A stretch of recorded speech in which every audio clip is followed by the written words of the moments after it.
Welcome, everybody. Today is another hot day out here in Albuquerque, New Mexico. I'm Brother Francis E. Revels-Bey. I'm the founder of the Circle Race One, but I'm also affiliated with Resident Essentials Esoteric School of Metaphysics.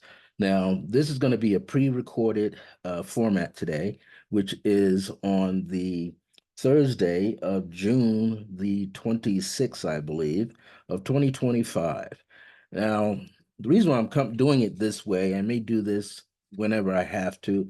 Sometimes I have some little bit of tech issues coming on to with YouTube where I have to kind of pop in and out all the time, like restart up. So I figured since there could be a lot of people broadcasting live all at the same time, that might be the reason for that. So I thought I would do a pre-recorded session today.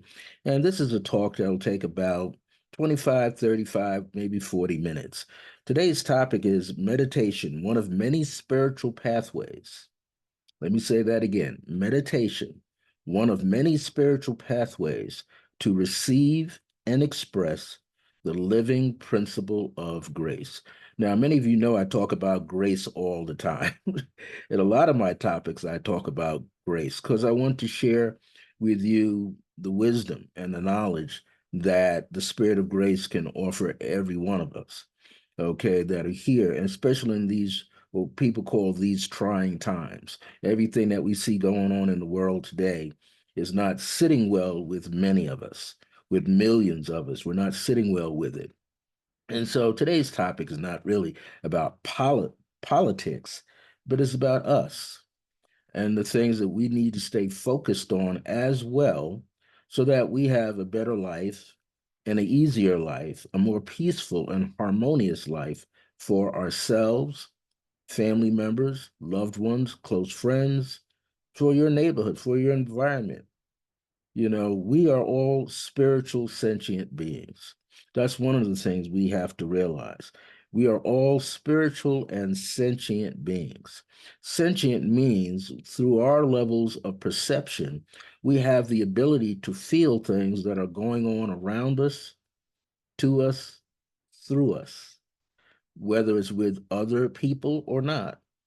Animals are sentient beings. Animals have their way of feeling pain and fear, anger, um, you name it. They are like us. They go through things too. They can interpret their feelings and their thoughts that are going through themselves.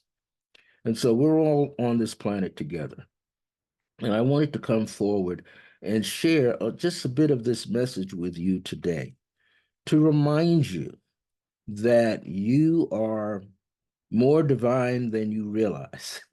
You are real divine personality coming around on this planet. And we have to do as much as we can to, I'm going to say, shield ourselves from the negativity. And in shielding ourselves from the negativity, we're also allowing ourselves to blossom like a flower, to grow like a plant in the earth or a tree. We have to allow ourselves to become more developed spiritually than we realize than we've been doing. And all of us have been working on the sources, on the elements in which we can do that. None of us, I would say, is failing at that.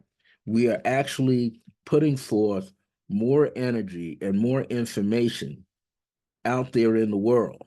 And we're sharing this information with each other. It's my job to share the spiritual and the metaphysical, whether I teach it to you in classes or books. You see, I got two of my books behind me right there. Let me go this way. I got Radiant Heart right up there, and which is my seventh book, and the one that's more tannish gold, that's my sixth book. The Key to Life is Numerology. And there's so many different ways. But mainly I'm not just a numerologist. I happen to be what I consider a very good meditation teacher. And I've taught many people how to meditate. And I've developed my own creative pathwork meditation, which involved since 1996 all the way up to the year 2001. I had over 352. Some of it was channeled through spirit to give a meditation, guided meditation right on the spot. So I have a lot that I feel that I could share with my audience today. And keep in mind, this is pre-recorded. This is not live.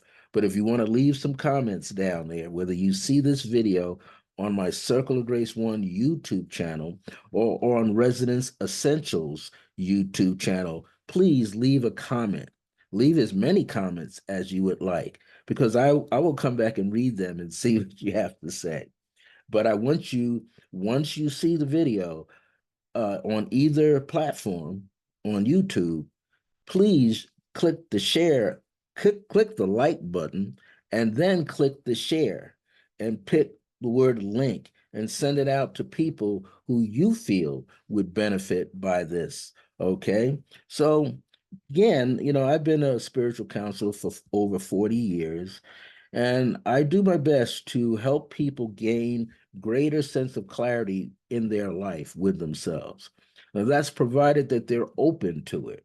Not everybody is open for clarity or have more clarity in their lives because of various other issues that are going on, various other seeds that have been planted within them since they were a child. And we all have these different seeds that grow some raggedy weeds called thoughts in our minds, and certain impressions where we feel that we cannot step beyond the world that we see in front of us, but we really can. And it's not easy. It's a step by step method for ourselves, and there are hundreds of methods, hundreds of ways in which we have to gain this ability to attract grace into our lives.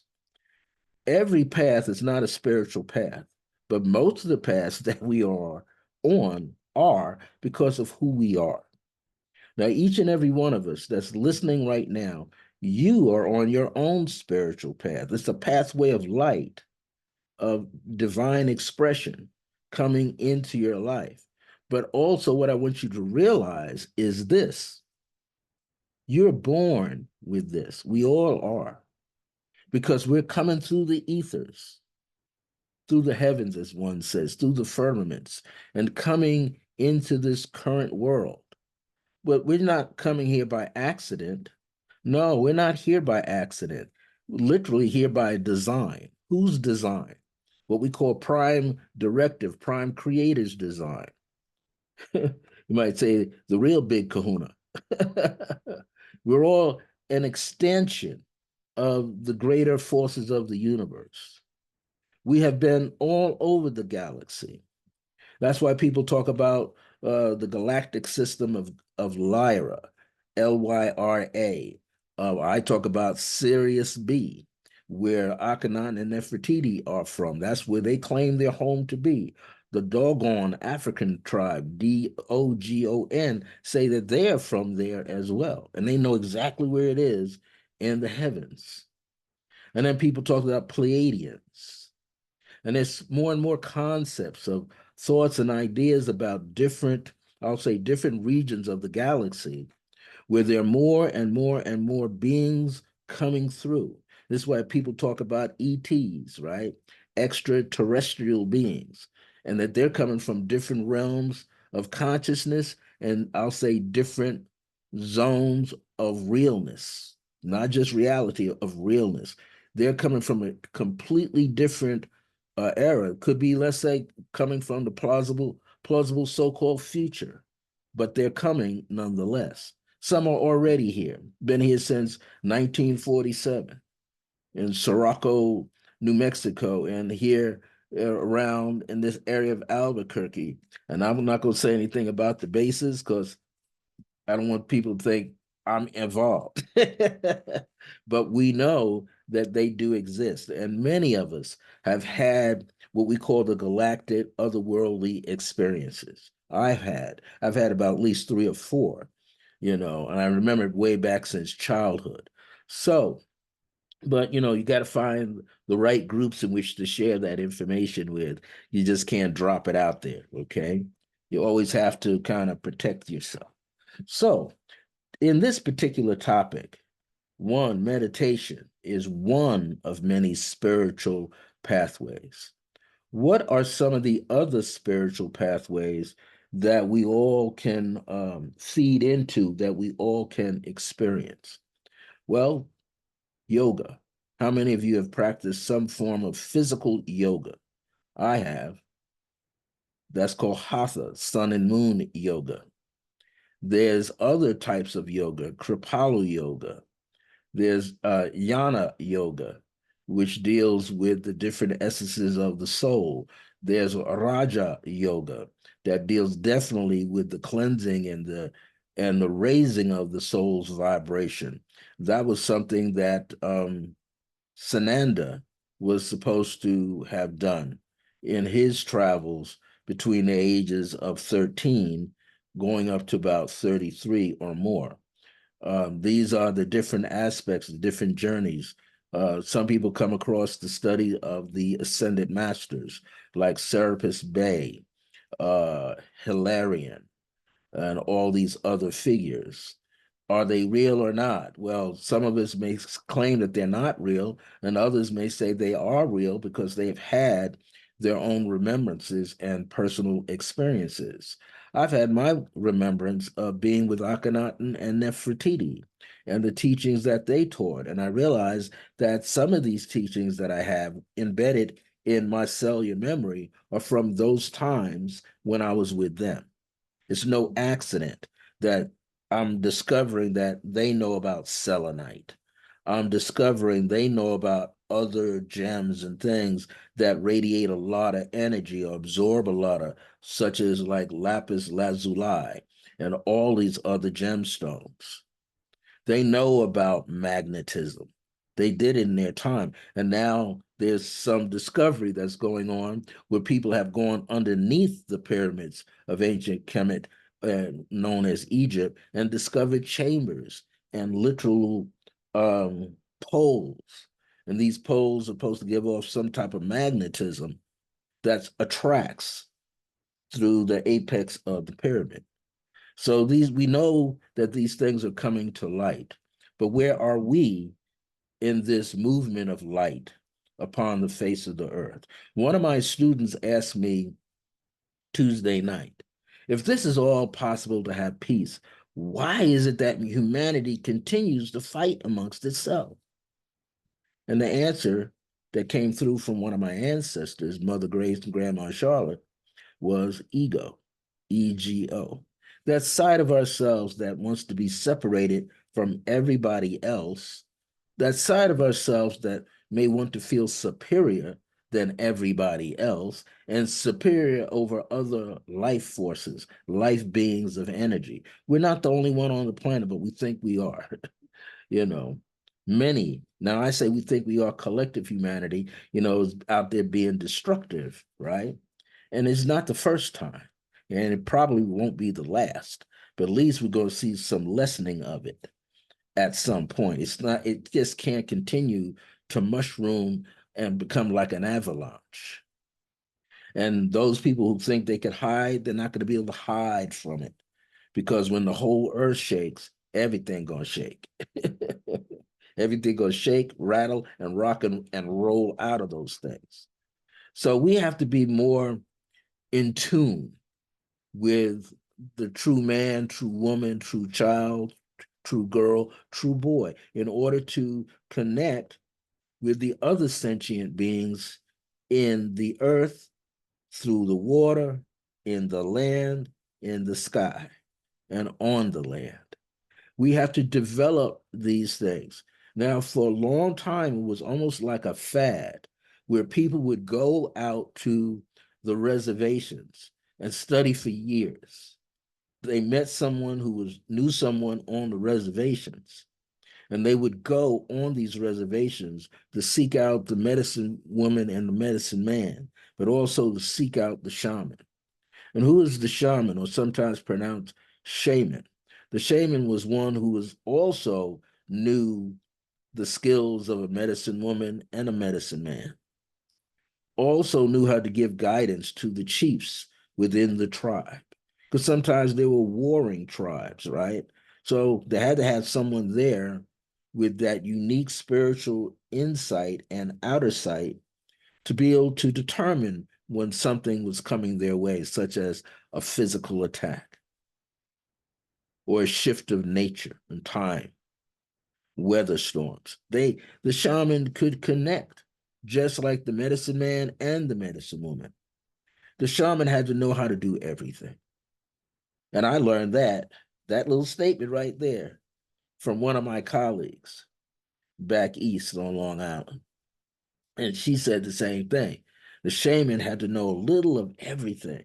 Had to be we've heard this phrase, a jack of all trades and a master of none. No, the shaman was a master of all trades. The shaman was a master. So if something happened within their tribal community to the medicine woman, the shaman could step in.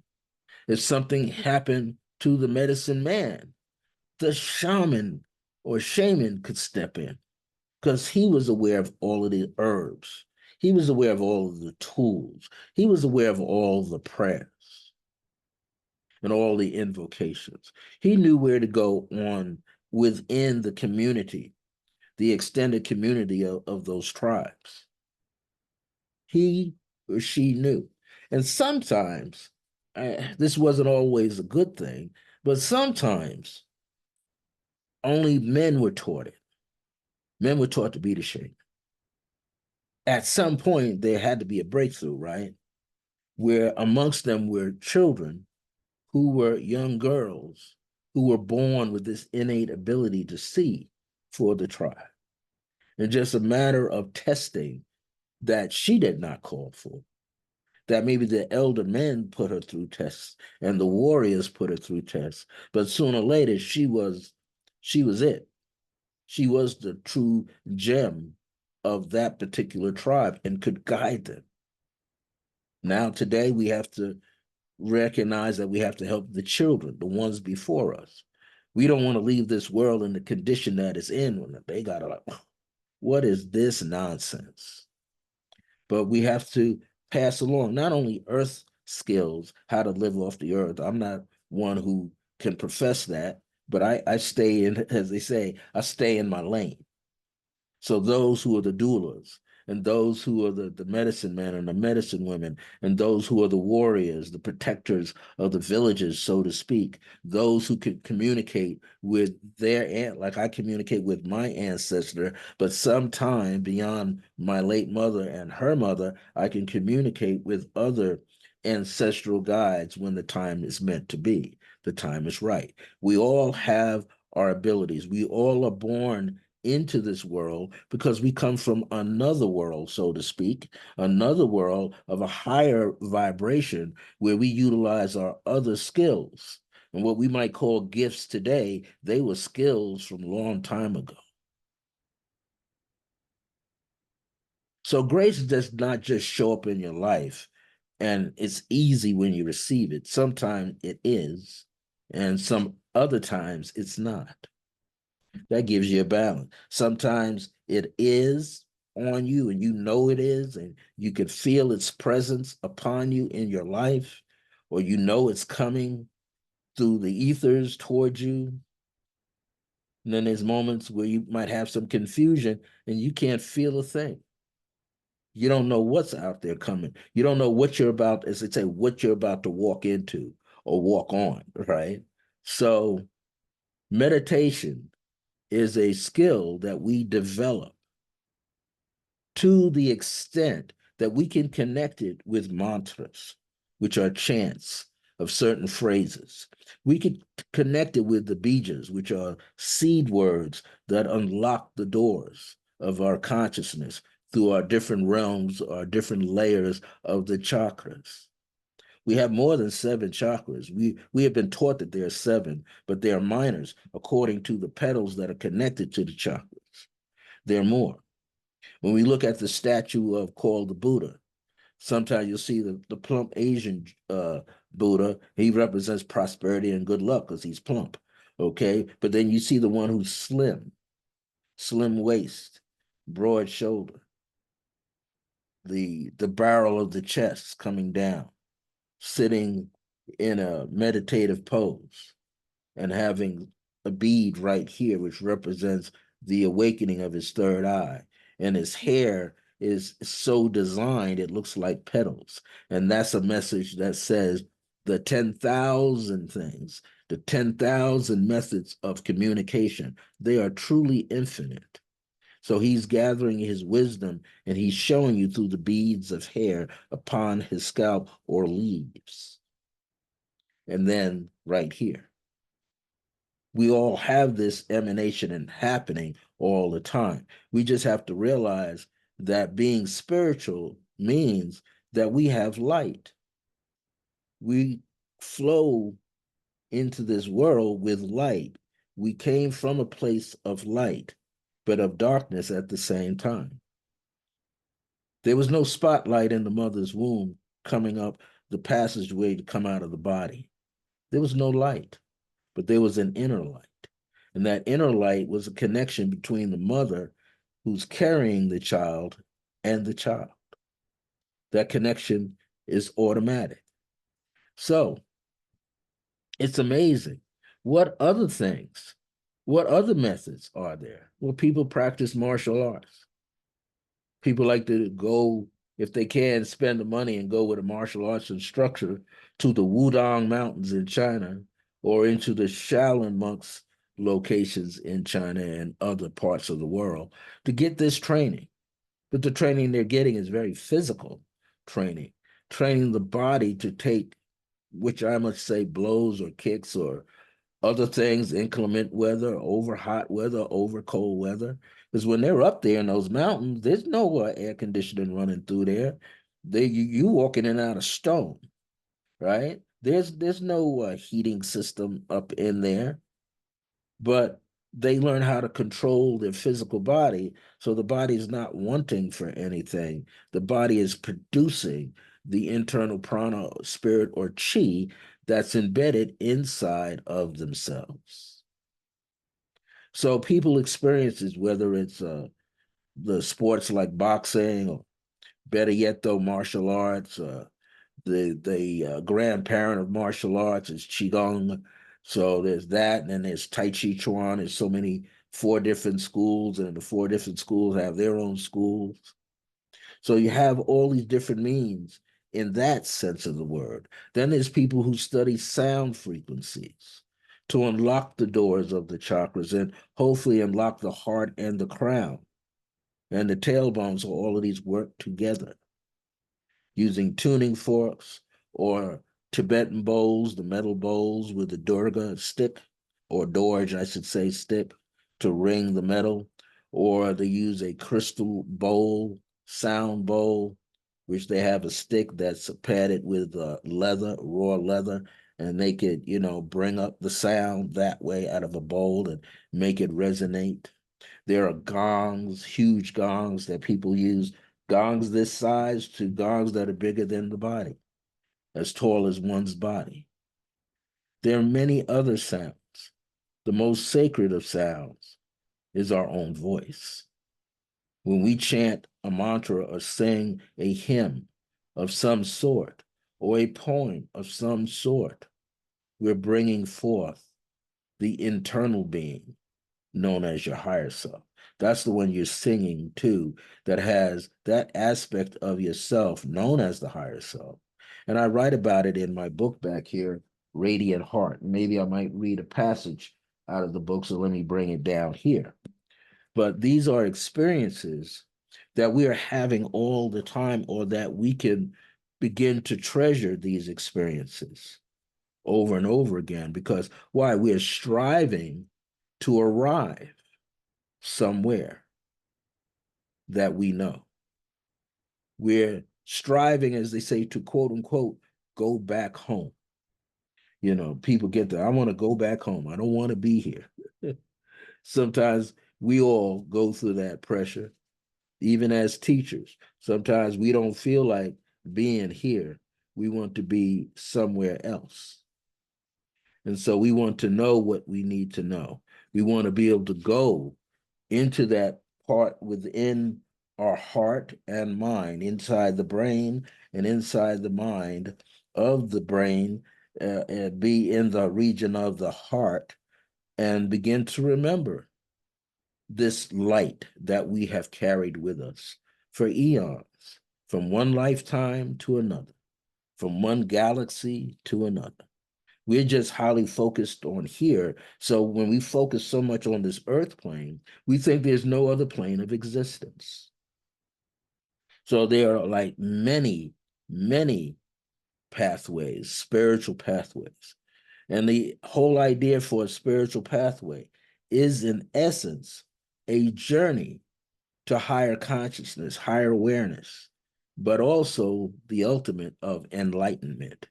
En is in, light, in, right? Light that shines outside and within, and then ment, utilizing this. Inside here is the pituitary gland and the pineal gland. And those two glands help ignite together to bring forth the fireworks of the brain, bring forth, if done correctly, from the root or base chakra all the way up around the spine, two braiding lights and connecting and initiating this light within that we begin to see. I know some people say, well, do you do Kundalini practice? No. I've known people who have done it, and some people had excellent experiences and some didn't make it. So it's not something that I know people sell online, how to awaken your Kundalini. Well, if you don't have somebody there that has experienced what happens when the Kundalini is awakened. See, there may not be, I don't know if they're sharing that information or not. But I know one thing, once you awaken the Kundalini, it has to start at the base of your spine. And it has to work its way up through the sacral chakra, the man's prostate and the woman's uterus. And then it's got to come a little higher, right? It's got her ovaries and the man's testicles. Then it's got to come higher. It's got to get up in there in the solar plexus. It's got to come through the kidneys and the adrenals at the same time. It's got to come into the thymus, covering just above the heart and the heart itself. It's got to pass also through the lungs. That's chi. It's got to come into the base of the throat. And when it hits there's two tubes of light going sympathetically between the throat chakra and the two ears, where they can begin to hear the light. And then there's an initiation from inside, where the pineal gland, the little furry pineal gland, becomes uncalcified and it begins to work normal, which means you begin to use your two eyes and see through those two eyes from the pineal gland a bigger world, a more infinite world. And then the pituitary controlling all other things connecting to your crown so that you could see beyond the beyond. There are many things that can be acquired, and there's many things that are difficult to acquire, but we want to tell you that it takes time to develop the internal strength that is needed so that when you see a being from another world, you don't flip out. When you experience nature, you don't shut down. All these things are in true alignment with us and helping us to develop a bridge between our body, between our thoughts, our mind, or mindfulness, being aware 100%, and our spiritual nature, our spirit. Now, grace is a principle not separated at all. Grace is not just a principle, which is a fundamental truth of all truths, but the working of grace in your life, GRACE, puts out a virtuosity, a virtue. That's moral excellence, shifting your awareness from the carnal world and desires into more spiritual and metaphysical world, where you begin to have more peace, harmony, and happiness. But even though it seems like it's fleeting to you, it's actually passing through you from the back of you to the front of you, up and down, and all around.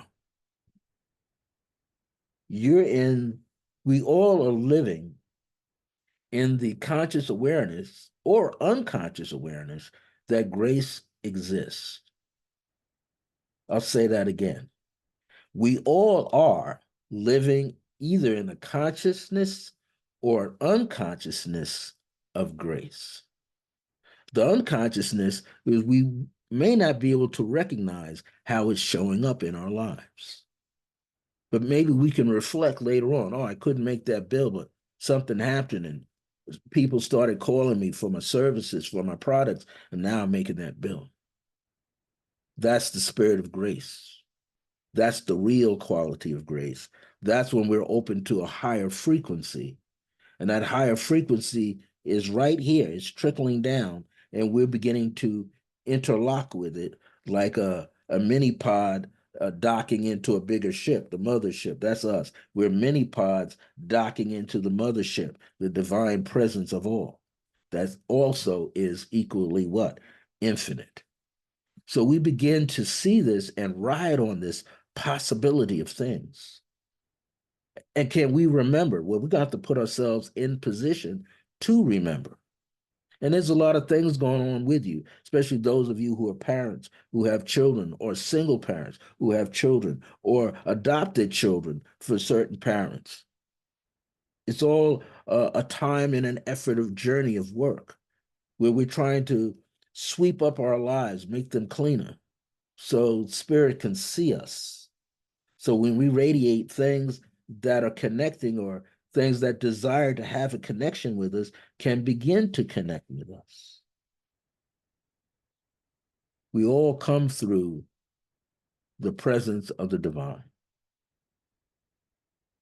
In this world, on this earth, in other planetary systems.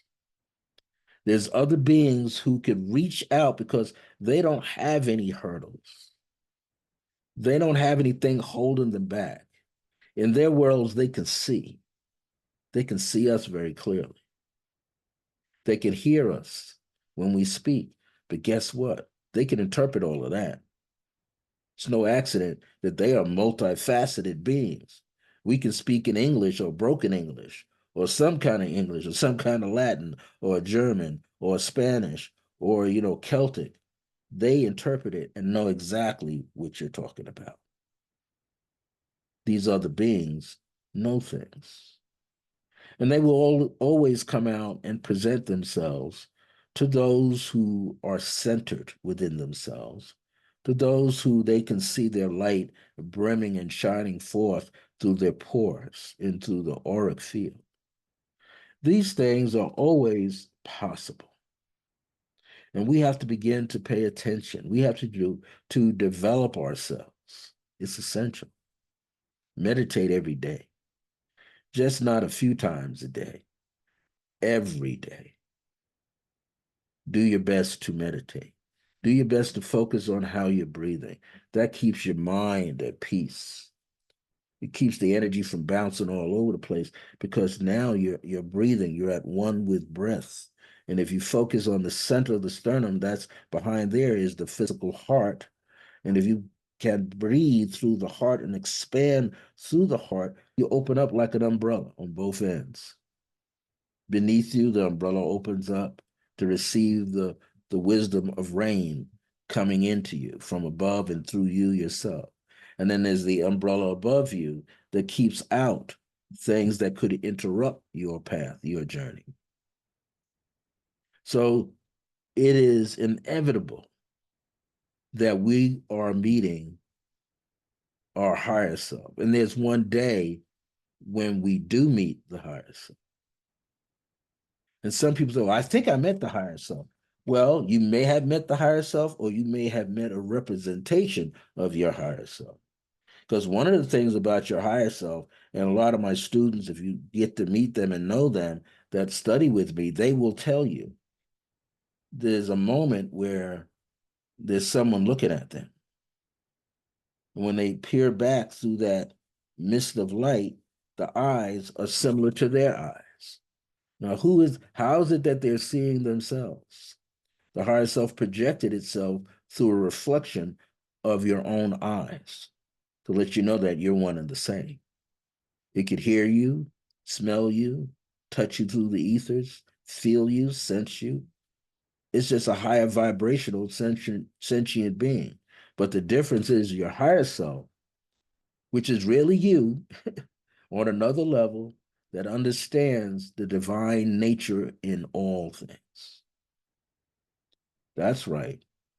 Your higher self is really you on a higher frequency that remembers and that knows intuitively that is part of a higher, more infinite construction, matrix of energy that's overflowing with divine intelligence, infinite spirit, infinite light, infinite presence. But we have to get in there to see that. And one of the best ways to do it is utilize prayer that you write, utilize an affirmative prayer, utilize an affirmation, utilize a decree, or you sit there and you journal at the appropriate time of the day for yourself. You journal out your thoughts and your feelings. But meditation is your armor. Meditation is your light. Meditation is your medicine. Meditation is the sound of your angelic presence flowing through you on earth. Meditation is your personal tool for transformation so that you can receive.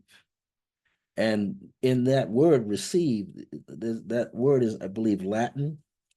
And sieve means to accept or hold on to or grab onto, like a sieve, right? Information is coming through you, and as a part of you acting like a filter, catching the precise ones for you. And then RE does not only mean to repeat this cycle of receiving and gathering, sieve, but re means elevated.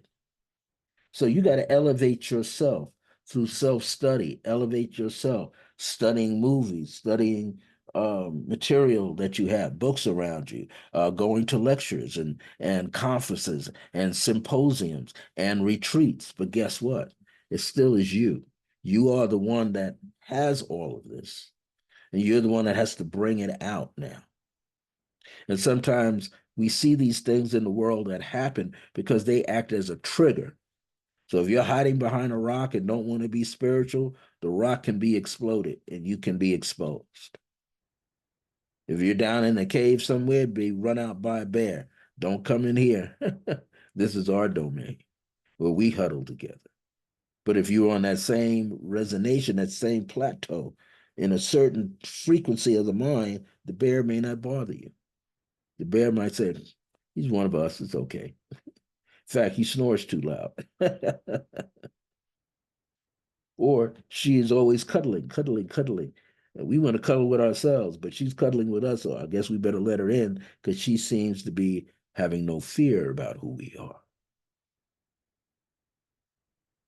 Grace follows us all the time. Grace shows up when you least expect it.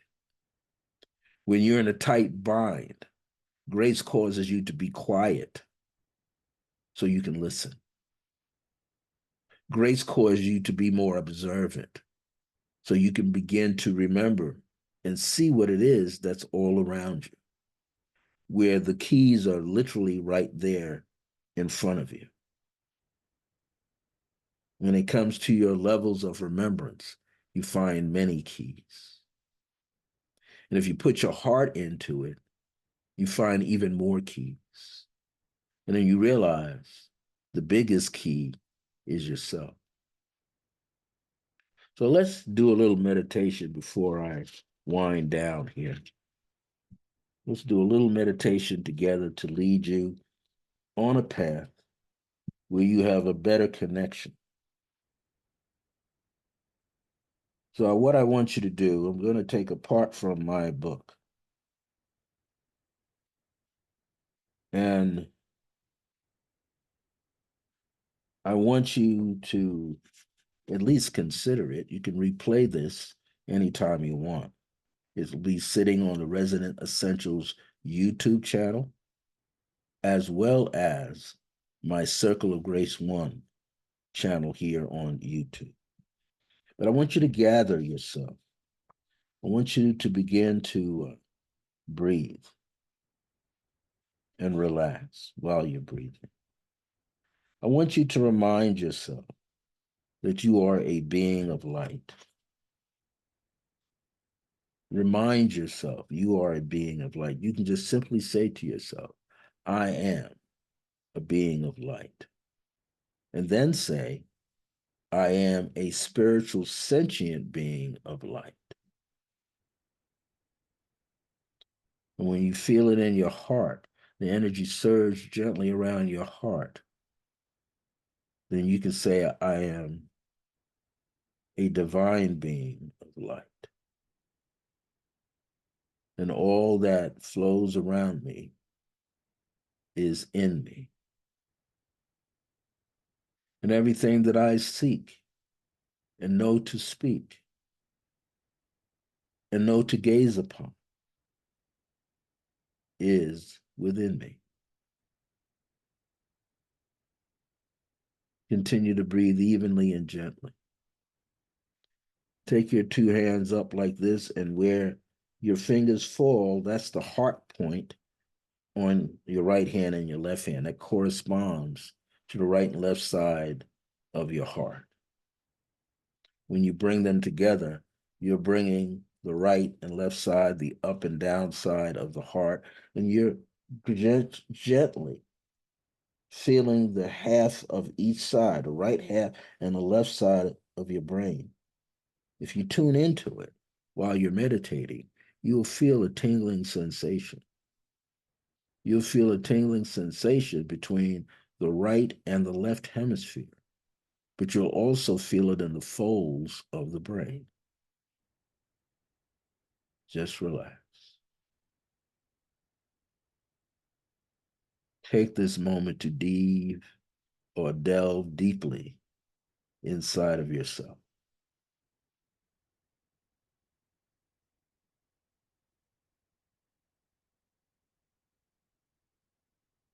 While you're allowing yourself to breathe gently and evenly, kind of roll your eyes upward. Not too harsh, but just up a little bit past your normal horizon where you would normally gaze if your eyelids were open and you're looking across a room or looking outside. Just go a little higher, where you feel your awareness in the point between your eyebrows.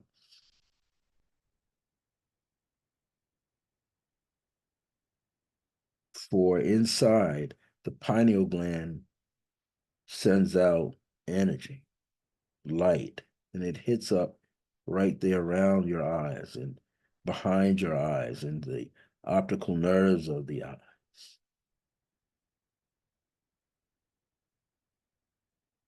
Knowing that you're feeling the presence of oneness inside yourself, and you're feeling that sense of oneness inside yourself. And you're allowing yourself to feel grace, to feel what it's like to you. I see it now after so many years of meditation. I'm talking about 50 years, at least 51, 53, or 54. But I start to feel the spirit, the virtual spirit of grace. And it's virtuous, it's excellent. It gives me further wisdom and knowledge to know the difference between sometimes a situation that's real and a situation that is not.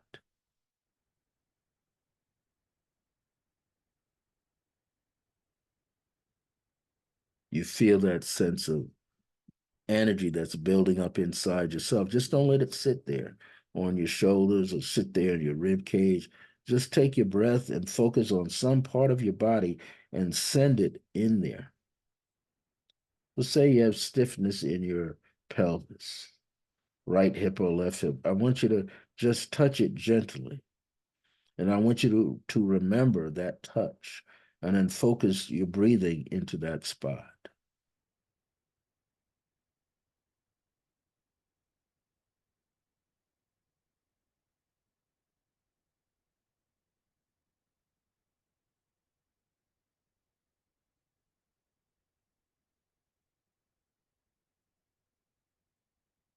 And you're just knowing this spirit of oneness is embedded deeply on the inside of you. And it's like your own heart, which is like your own sun beaming out this presence of grace that has been with you since the beginning of so-called man-made time, but been with you since your replication of your divine self from the depths and the open doorways and gateways into the heart and mind of the Creator, divine presence, the greater I am that is greater in you, but yet it is the presence of I am,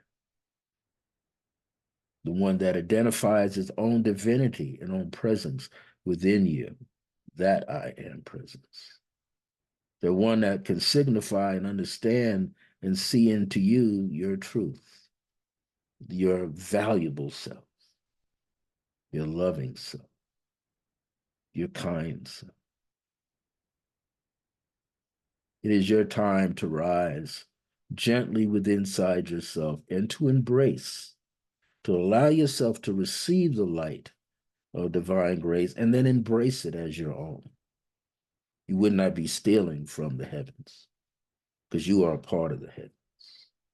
You would not be taking stone up out of the earth because you were directed to take it up out of the earth. You was directed to look into the bodies of water, the streams and the harbors and the ponds and lakes, as we call them, and bigger bodies of water known as ocean. Or you sat out during a rainstorm and just absorbed all the rain that was coming to you. Maybe you were on a beach walking on the sand and just standing close enough to let the shore's waters lick your feet. Or maybe you remember as a child laying on the ground in the grass and with a friend on a blanket and looking up into the heavens, and looks like the little lights are sparkling. Many things have happened. Many things will happen. But start to put on your armor, your suit, your dress, your sweatsuit called grace. And let the divine presence of grace begin to marinate through you. Start to meditate on grace and the spiritual journey that it takes you through. Start to journal it, write something about it, of your experience with grace, either every day, a few times a week, or toward the end. Or maybe at the beginning of the week, you want what grace can bring through you and you write about it. Either end or in the middle of your week, you must be open. Open to receive at a higher level, open to embrace what can be embraced and always in the current moment. That is my message for today. Meditation, one of many spiritual pathways to receive and express the living principle of grace. And tag, you're it. You're the living principle of grace because you are your higher self. And your work might lead you to some doors that are closed, but with your persistence, they will open, but also with your awareness of the divine presence of everything in you, those doors melt away. Those obstacles fall over. Just know that every moment is our time to receive and embrace. And what else? We're here to express our higher self, our true self. We're here to express the divinity within us. We're here to express the balance and the moral excellence and the spirit of grace as divine grace, walking throughout the world with you. That is it for today. I'm Brother Francis E. Revels-Bey. This again was a pre-recorded format of Clear Blue Radiance. And today's date was June 26, 2025. Now, I don't know if I'm going to go live next Thursday, because next Thursday is July the 3rd. So I might take that week off. and just get prepared for July the 10th. But I want to thank all of you for being able to watch this. Watch it as many times as you like here for Circle of Grace One platform on YouTube or Resident Essentials YouTube channel for Resident Essentials Esoteric School of Metaphysics. Just be good and kind to yourself, embrace those who need to be embraced, speak kind words to those who need to be spoken to. Shake a hand, hug somebody, and let them know that you care. Let them know that you care and that you can feel their presence and you can feel what they're going through. So you got to wear the happy smile. You got to put the happiness in your eyes. You got to relax your shoulders. You got to relax your gait. Sometimes, if you're not accustomed to talking to people, you're going to have to start talking to people. And if you were one who talks too much, then hey, you could, you can, as they say, zip it. But just be present and know that light's inside of you to share into this world. Work on yourselves. Try to find out what's in your closet, your shadow self. Balance that as well. All right, everybody. My grace is your grace. Until next time, remember that divine grace is a blessing as we are alive and well in the age of remembrance for clear blue radiance. Take care now. See you next time. And if you have any questions, leave your comments below under each video, whatever platform, but you can send me an email to iam.circleofgrace with the number 1 at the end @gmail.com.